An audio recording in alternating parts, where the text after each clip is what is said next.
নমস্কার বন্ধুরা, দুর্গাস কিচেনে আপনাদের অনেক অনেক স্বাগত। চলে এলাম আরও একটা নতুন ভিডিও নিয়ে। তো আজকে আমার ভিডিওটা হচ্ছে গাজরের হালুয়া। গাজর তো আমরা বিভিন্নভাবেই খেয়ে দেখি, একবার এইভাবে গাজরটা খেয়ে দেখুন, খেতে কিন্তু খুবই ভালো হয়। আমি এখানে 3টে গাজর পরিষ্কার করে ধুয়ে গাজরটাকে ভালো করে গ্রেট করে নেব। তো এই যে গাজরগুলোকে গ্রেট করে নিয়েছি। এবার একটা কড়াই বসিয়ে কড়াইতে আমি বেশ কিছুটা ঘি গরম হতে দেব। ঘিটা বেশ গরম হয়ে এলে আমি এখানে দিয়ে দেব বেশ কিছুটা কাজু কিশমিশ আর চিনেবাদাম। এই কাজু কিশমিশ আর চিনেবাদামটাকে আমি বেশ ভালো করে ভেজে নেব, যতক্ষণ না কাজুর মধ্যে হালকা বাদামি কালার আসে ততক্ষণ অবধি কাজু কিশমিশগুলোকে নেড়ে চেড়ে ভেজে নিতে হবে। তো আমার কাজু কিশমিশগুলো কিন্তু প্রায় ভাজা হয়েই এসছে।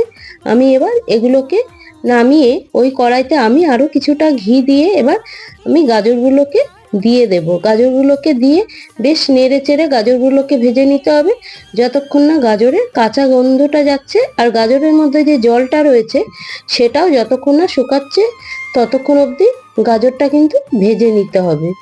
গাজরটা কিন্তু আমার ভাজা হয়ে গেছে। আমি এবার গাজরের মধ্যে হাফ বাটির মতন দুধ আমি দিয়ে দিচ্ছি।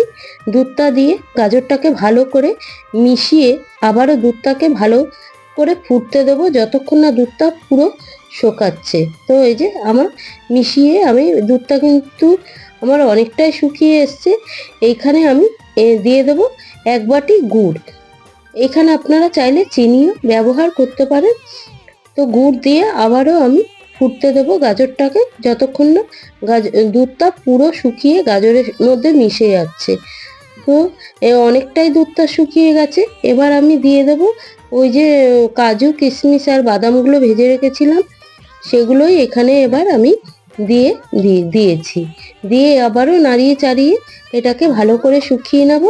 আর সাথে দিয়ে দিয়েছি 3 থেকে 4টে এলাচ।